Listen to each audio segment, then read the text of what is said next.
Հարցս ուղղում եմ Հայաստանի Հանրապետության վարչապետին, մեծարգո վարչապետ, դուք նշեցիք, որ դիզվառելիքի գինը 20%-ով նվազել է, իմ տեղեկություններով դիզվառելիքի և բենզինի գները տարվա կտրվածքով նվազման արդյունքում 80-ից մոտավորապես $100 միլիոն քիչ գումար է փոխանցվելու այլ երկրներ, որտեղից որ նախկինում գնվում էր բենզինը, ինչը որ հետևաբար կազդի գյուղատնտեսության և արդյունաբերության վրա արդյոք կա ուսումնասիրություններ, այդ տարբերությունը ինչքան կլինի, այն տարբերությունն է նաև այդ տարբերությունն էլ, որը որ մեր հայրենակիցները քիչ են ծախսելու։ Շնորհակալություն։ Շնորհակալ եմ պարոն Հակոբյան հարցի համար։ Իհարկե արդեն հնչում են փորձագիտական կարծիքներ, որ տարեկան մոտավորապես այդքան բենզինի և դիզվառելիքի շուկայական գնի նվազման արդյունքում մոտավորապես այդքան քիչ գումար կարտահոսի, այսինքն կմնա Հայաստանի Հանրապետությունում։ Եվ կոնկրետ թվերը, իհարկե ես կարծում եմ, որ process-ը նոր է սկսել, պետք է, այսինքն ինչ-որ մի հաշվետու ժամանակ ամփոփվի, որպեսզի համատենք նախորդող շրջանի հաշվետու ժամանակաշրջանի հետ, այդպես վիճակագրությունը ավելի կոռեկտ կլինի, բայց ես կարծում եմ, որ ճիշտ են նաև այն գնահատականները, որ մասնավորապես հիմա այսօր արձանագրված կամ նախորդ օրերին դիզվառելիքի գնի նվազումը էականորեն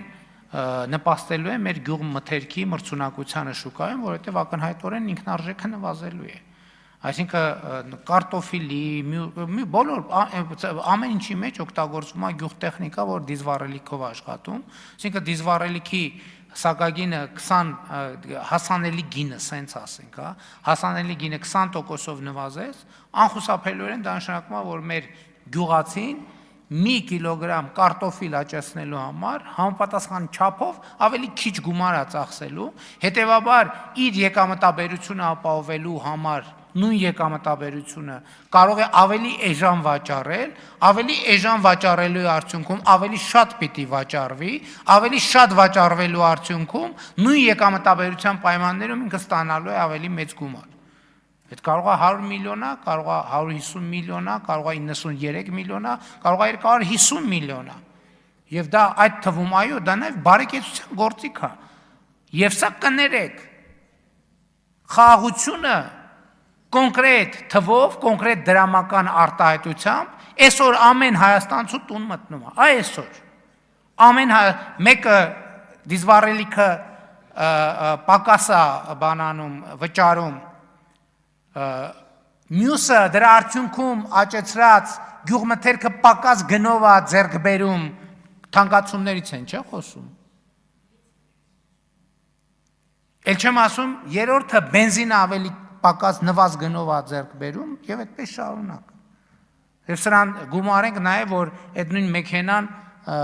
բարեկարգ ճանապարհին, օրինակ մեկը հաշվել, վերջին 5 տարիներին Հայաստանի քաղաքացիները